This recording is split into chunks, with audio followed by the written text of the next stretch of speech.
Assalamualaikum warahmatullahi wabarakatuh. Perkenalkan, nama saya Susilawati. Saya merupakan mahasiswa PPG Bahasa Indonesia dalam Jabatan Angkatan 1 tahun 2022 di LPTK Universitas Negeri Jakarta, sekaligus merupakan guru Bahasa Indonesia di SMP Negeri 11 Muaro Jambi, Kabupaten Muaro Jambi, Provinsi Jambi.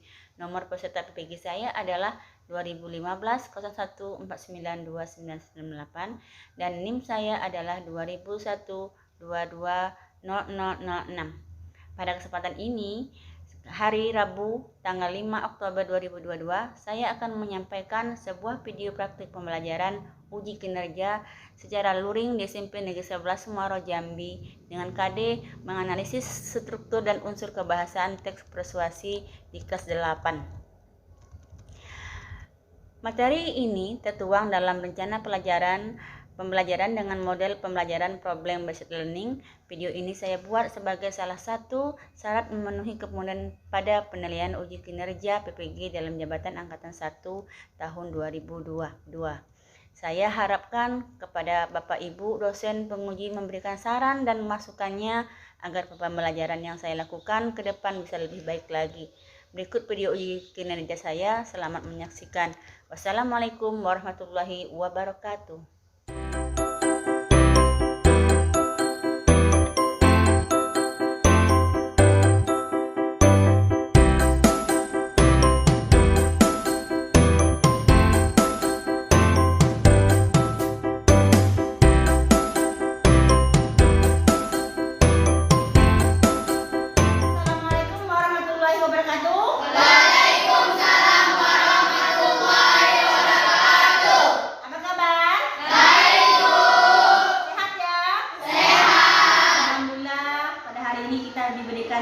Kesehatan sehingga kita bisa belajar hari ini. Untuk awalnya kita baca doa dulu ya. Silakan ketua kelas doanya dipimpin. Masuk. Doa kelas. Bukan. Ya, terima kasih Aris. Hari ini siapa yang tidak hadir? Dwi yang tidak hadir. Ya, Bu. Kenapa dia? Sakit. Oh, dia sakit. Mudah-mudahan diberikan kesehatan. Begitu pun dengan kita semua ya. Semoga selalu sehat. Untuk pertama ini Ibu akan mengecek dulu kerapiannya. Coba berdiri. Kita lihat dulu. Iya, sudah rapi ya. Bajunya sudah dimasukkan. Coba dilihat dalam lacinya. Adakah sampah? Oke, ada dulu ya. Oke, alhamdulillah. Berarti kelas 8A ini rajin dan rapi. Oke, silakan duduk. Iya. Untuk mengawali pembelajaran kita hari ini, kita akan menyanyikan salah satu lagu wajib nasional, Maju Tak Gentar. Nah, sekalian berdiri kembali.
Kita buat buat tepuk semangat ya. Ya. Tepuk semangat.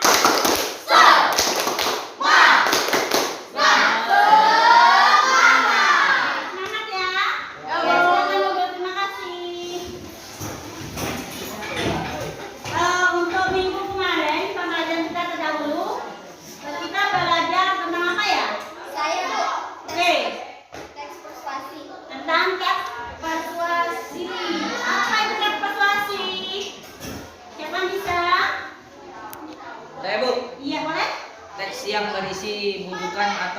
Iya, teks yang berisi bujukan atau ajakan. Terima kasih Hasan. Nah, untuk hari ini kita akan belajar mengenai masih tentang teks persuasi. Tapi KD-nya ini ya. Nah, silakan. Coba siapa yang mau baca nih? Saya, Bu. Ya, silakan. Menelaah struktur dan kebahasaan teks persuasi yang berupa saran, ajakan, dan pertimbangan tentang berbagai permasalahan aktual, lingkungan hidup, kondisi sosial, dan atau keberagaman budaya dan lain-lain dari berbagai sumber yang didengar atau dibaca. Iya, terima kasih ya. Itu KD yang kita pelajari hari ini. Kemudian untuk indikatornya silahkan yang baca yang pertama siapa nih? Saya, Bu. Iya. Menganalisis struktur teks persuasi yang didengar atau dibaca. Iya, menganalisis strukturnya. Yang kedua, Saya, Bu. silakan. Menelaah kaidah kebahasaan teks persuasi yang didengar atau dibaca. Iya, benar. Terima kasih ya. Nah, itu indikatornya. Sekarang tujuan kita belajar hari ini adalah setelah kalian mengikuti proses pembelajaran dengan model problem based learning, kalian nanti akan menganalisis struktur dan kebahasaan dari teks persuasi tersebut. Itu ya. Itu tujuan kita hari ini. Kemudian pada minggu kemarin telah ibu sudah menyuruh kalian untuk membaca tentang strukturnya ya. Sudah baca belum? Ya, oke. Saat ini kita akan melihat dulu video tentang pentingnya menjaga kebersihan lingkungan sekolah. Silakan disimak.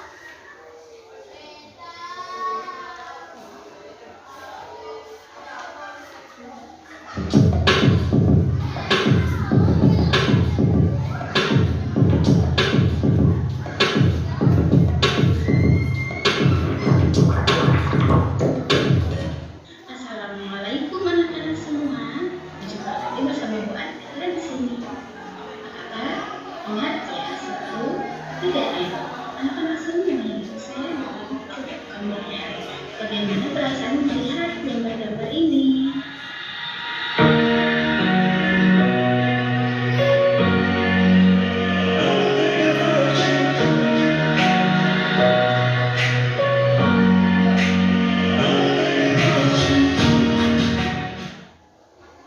Kebersihan lingkungan sekolah merupakan faktor penting dalam menciptakan kehidupan sekolah yang baik.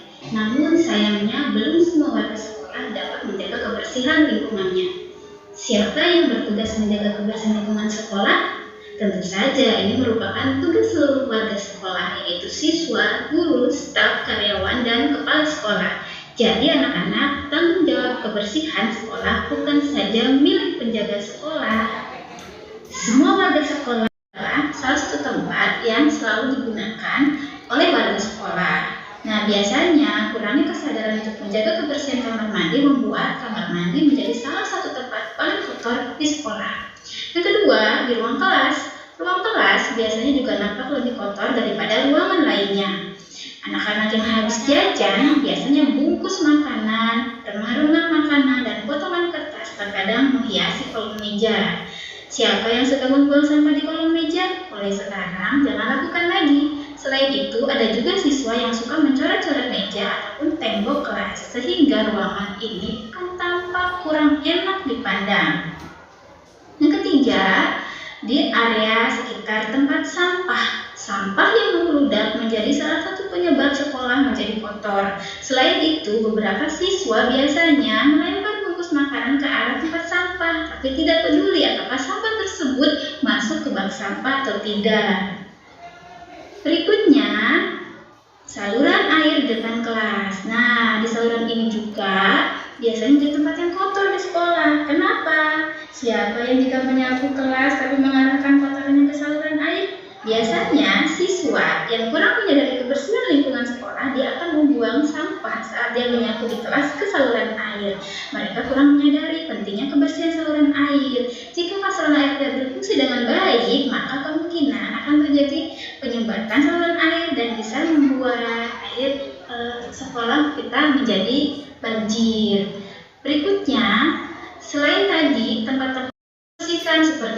lampu, membersihkan meja dan papan tulis. Selain itu, mereka juga harus biasa menegur teman yang tidak mau menjaga kebersihan dan kerapian kelas.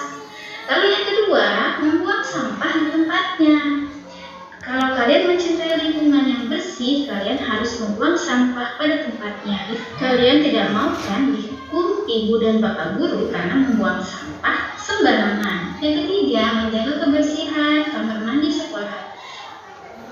Anak-anak semua harus sadar bahwa menjaga kebersihan kamar mandi adalah tanggung jawab. Kalau kita harus menjaga kebersihan lingkungan sekolah, nah, jadi kita pahami apa sih manfaat kebersihan lingkungan sekolah. Ya, tadi tentang apa? Tentang video apa tadi? Saya Bu, Ya, diajarkan. iya video yang berisi tentang ajakan. Ada tak bunyi kalian mengajarkan di situ? Ada ya? Ada? Oke, coba Afifah. Yang mana punya ajakan yang kalian mengajarkan yang mana? Ayo kita bawa sampah.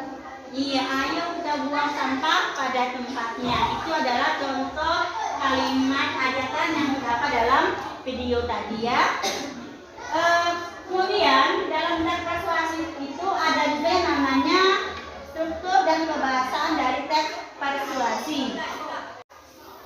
Nah, Ibu akan menayangkan sebuah video tentang struktur teks persuasi. Kalian mulai simak, pegang bukunya, pegang penanya.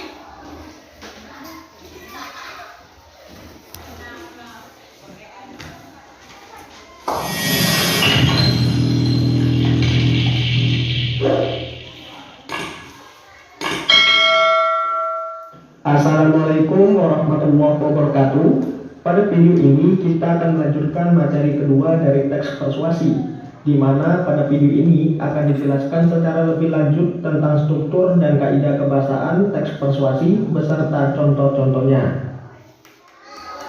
Jadi, struktur teks persuasi adalah berbagai unsur atau bagian yang membangun teks persuasi. Suatu teks dikatakan sebagai teks persuasi yang lengkap apabila terdiri atas susunan yang sistematis berikut ini. Yang pertama, harus ada pengenalan isu. Yang kedua, rangkaian argumen. Yang ketiga, pernyataan ajakan. Dan yang keempat, penegasan kembali. Untuk lebih jelasnya, mari kita bahas satu persatu. Yang pertama, pengenalan isu, yaitu pengantar umum atau penyampaian masalah yang menjadi dasar teks.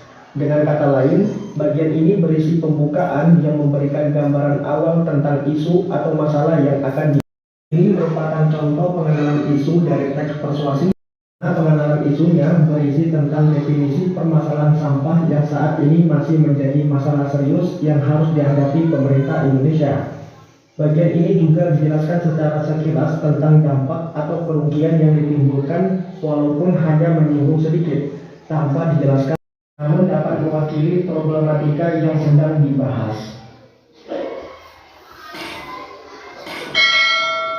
Yang kedua, rangkaian argumen, yaitu sejumlah pendapat atau argumen yang terkait dengan isu yang telah diperkenalkan sebelumnya. Bagian ini juga biasanya diperkuat oleh pengungkapan fakta untuk menyokong pendapat ataupun argumen yang disajikan.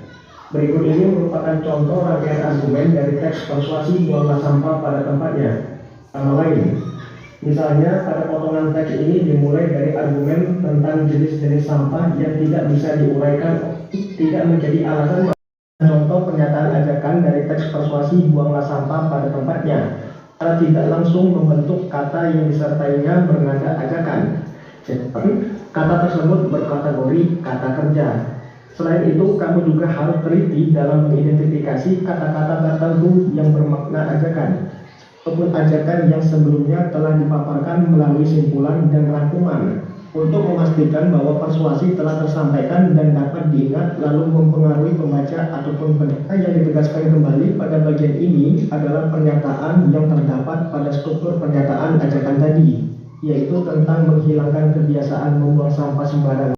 Pernyataan yang mengandung ajakan, dorongan, rujukan, dan lain seterusnya yang ditandai dengan menggunakan kata penting, harus, sepantasnya, dan kata kerja imperatif, misalnya jadikanlah, atau kata-kata sejenis lainnya seperti jangan, sebaiknya, hendaknya waspadalah, dan lain sebagainya.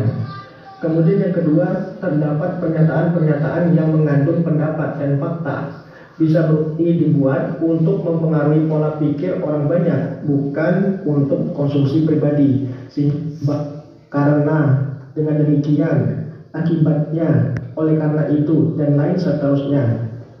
Seperti berpikir, merujuk pada pendapat. Oke, nah tadi kita sudah sama-sama menyimak video tentang pembelajaran tes persuasi dan kebahasan dari tes persuasi. Ada yang siapa yang bisa menyebutkan apa saja strukturnya? Saya, Bu. Oke, silakan. 1. Pemahaman isu, 2. Rangkaian argumen, dan yang ketiga pernyataan ajakan. Ajakan 1, 2, 3 sudah. Siapa lagi yang keempat? Saya, Bu. Ya, silakan. Yang keempat penegasan kembali. Penegasan kembali. Oke, tepuk tangan untuk Anggun dan Ayu. Saya sudah menyebutkan apa struktur dari tes persuasi, yaitu pertama tadi apa? Apa? Pertama tadi? Ya, yang pertama adalah pengenalan isu. Apa itu pengenalan isu? Belum nanti ya. Yang kedua apa lagi? Terus yang ketiga? Pernyataan. Yang keempat? Penegasan kembali. Itu adalah struktur dari tes persuasi. Sampai di sini ada yang mau bertanya? Saya, Bu. Iya, silakan Nak. Apa perbedaan pengenalan isu dan rangkaian argumen? Oke, bagus ya pertanyaannya. Apa perbedaan dari pengenalan isu dan rangkaian argumen? Siapa yang bisa jawab? Saya, Bu. Silakan. Kalau tidak salah, saya tadi dengar pengenalan isu itu adalah pengantar atau penyampaian isu yang akan dibahas. Sedangkan Ya. argumen itu berisi fakta atau pendapat yang berfungsi untuk mendukung penulis. Iya, pengenalan isu tadi ada permasalahannya. Yang kedua, rangkaian argumen adalah fakta yang akan di. Nah, sampai di sini ada yang mau bertanya? Saya, Bu. Silakan. Nak. Apa perbedaan pengenalan isu dan rangkaian argumen? Oke, apa perbedaan pengenalan isu dan apa rangkaian argumen? Silakan, siapa yang bisa jawab? Saya, Bu. Silakan Nak. Kalau tidak salah, saya tadi dengar pengenalan isu itu adalah pengantar atau penyampaian isu yang akan dibahas. Sedangkan argumen itu berisi fakta atau pendapatan yang berfungsi untuk mendukung penulis. Iya, jadi pengenalan isu adalah pernyataan masalahnya. Yang kedua adalah isian dari faktanya ya atau pendapat. Sampai sini paham ya? Ada lagi yang mau bertanya? Saya, Bu. Ya, silakan. Apa perbedaan pernyataan, ajakan, dan penegasan kembali, Bu? Iya, apa perbedaan pernyataan ajakan dan penegasan kembali? Siapa yang menjawab? Saya, Bu. Ya. Pernyataan ajakan itu adalah berupa kalimat dorongan kepada para pembaca untuk melakukan suatu, sedangkan penegasan kembali itu adalah kesimpulan rangkuman. Iya, kesimpulan atau rangkuman. Terima kasih Hasan, tepuk tangan dulu untuk Hasan. Ya. Oke. Jadi dalam tes persuasi tadi ada yang namanya struktur dan ada yang namanya kebahasan dari tes persuasi. Benar kan? Benar. Sekarang siapa yang bisa menyimpulkan unsur-unsur dari tes persuasi? Unsur-unsur kebahasannya. Yuk. Silakan. Boleh, Dwi. Dwi nggak ada ya? Ada siapa? Iya, silakan. Kata rujukan ajakan. Ada kata rujukan adan atau ajakan. Apa lagi? Saya, Bu. Iya. Kata teknis atau peristilahan. Kata teknis atau peristilahan. Selain dari itu apa lagi ya? Silakan. Saya, Bu. Bangun ya.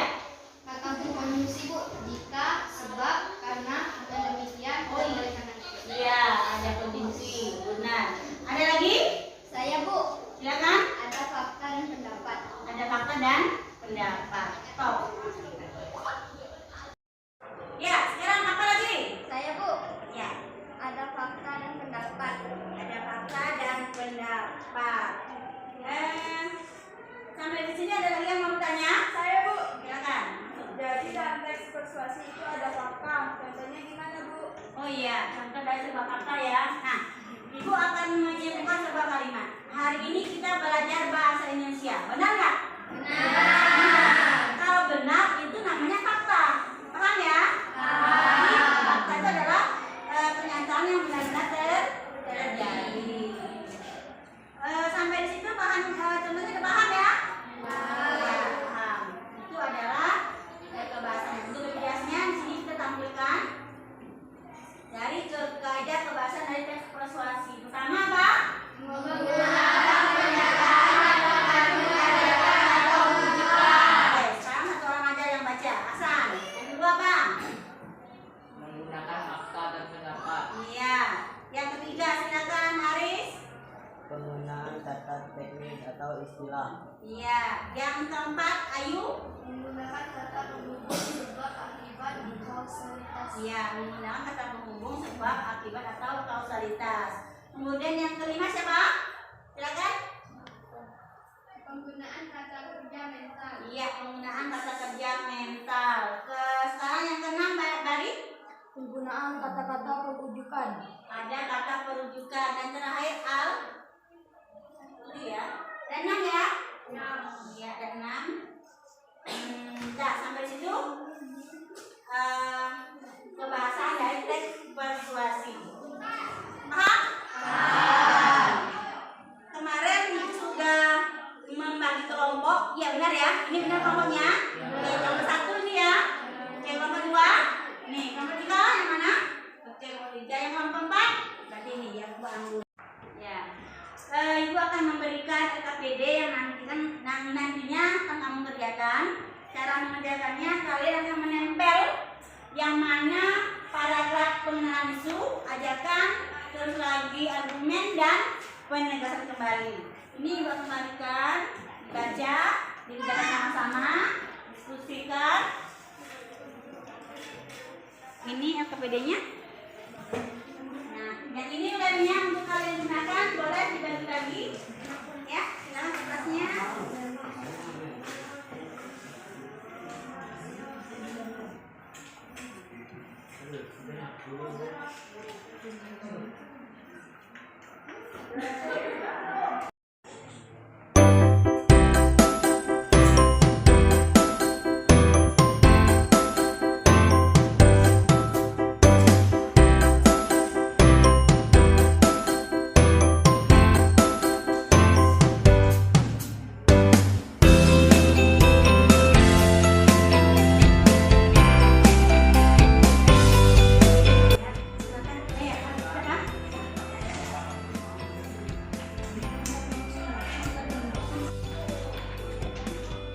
Paragrafnya dibaca, lalu yang mana pengenalan isu, yang mana rangkaian argumen. Coba dibaca paragrafnya. Kali-kali ini coba baca semuanya, dibagi. Nah, dibagi. Ini termasuknya mana? Terus tempel di sini, salah satu sini ya. Nanti keterangan, beri keterangannya apa sebabnya yang paragraf ini letaknya di sini. Ya, silakan. Lihat dari pengertiannya. Cepat. Ya. Mana? Oh iya nih, ini cuma tulis. Tuh. Ini pindahkannya benar kan? Bisa kan? Ya sudah. Coba lihat. Ya. Lagi. Iya, silakan. Gimana kalau ini? Kasih penjelasan ini apa sebabnya ini adanya di sini. Kamu cari aja pengertiannya karena pada ini Pak berisi tentang ini karena pada ini tentang ya, ini pengertiannya. Terus yang di sebelahnya itu yang ditanya adalah kebahasaan dan nah lihat sini.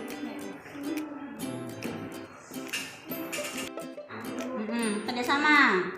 Terus jadi penjelasannya itu sebab apa sebabnya letaknya di situ dan alasannya adalah di sini ya. Kalimat karena paragraf ini berisi tentang bla bla bla bla bla ya. Assalamualaikum warahmatullahi wabarakatuh. Waalaikumsalam warahmatullahi wabarakatuh. Kami dari kelompok 1 kami akan membaca hasil diskusi kami. Struktur pengenalan isu. Oleh karena itu sebagai masyarakat yang baik marilah kita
adiktif sehingga membuat orang kecanduan.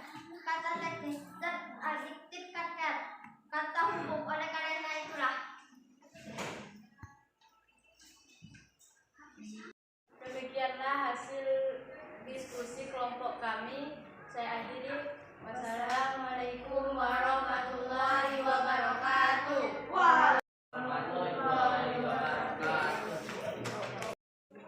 Nah, tadi kita udah sama-sama menyaksikan presentasi dari kawannya. Sekarang Ibu mau tanya nih, kira-kira apa hambatan dari diskusi tadi? Silakan, siapa yang mau? Kami Bu. Iya. Bingung menentukan struktur rangkaian argumen Bu. Oh, bingungnya gimana ya? Oke, gini caranya adalah kamu mencari kalimat faktanya. Kamu lihat di paragrafnya mana yang ada kalimat faktanya. Berarti itu adalah rangkaian argumen. Gitu ya? Ada lagi? Ya. Paham? Paham. Ya. Jadi kalau tidak paham, Ibu akan sama-sama menyimpulkan pembelajaran kita hari ini. Yang pertama tentang struktur teks persuasi. Apa aja? Silakan. Siapa yang mau menyimpulkan? Haris boleh? Apa aja? Bukan Haris ya? Bukan ya. Oke, sekarang kita akan sama-sama menyimpulkan dari pembelajaran kita hari ini tentang struktur teks persuasi. Apa saja itu? Ya, silakan. Pertama, Pengenalan isu ya. dan rangkaian argumen. Oke, mengenai isu dan rangkaian argumen. Siapa lagi? Saya Bu. Ya. Pernyataan ajakan dan penegasan kembali Bu. Iya. Diulangi kita berurutan. Yang pertama apa tadi? Penegasan, pengenalan isu. Yang kedua, Rangkaian argumen. ketiga, iya.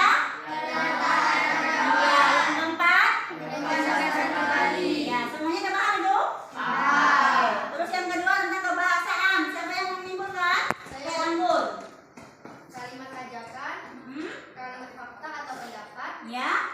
kata teknis, kata hubung, dan kata perujukan. Iya, benar. Ada kata teknis, ada kata perujukan, ada kata hubung ya. Oke, sampai di sini. Oke, dari pembelajaran kita hari ini, apa yang kamu rasakan? Semangat. Semangat ya. Nah, oke, untuk ketemu kita akan datang, itu materinya tentang menulis teks persuasi, ya. Jadi boleh dibaca-baca di rumah bagaimana caranya untuk menulis teks persuasi. Sekarang kan waktunya udah habis, kita berdoa dulu. Silakan Haris mimpin doanya Haris untuk penutup pembelajaran kita hari ini. Semua siap. Doa mulai. Selesai. Oke, terima kasih ya. Dan Ibu akhiri. Wassalamualaikum warahmatullahi wabarakatuh.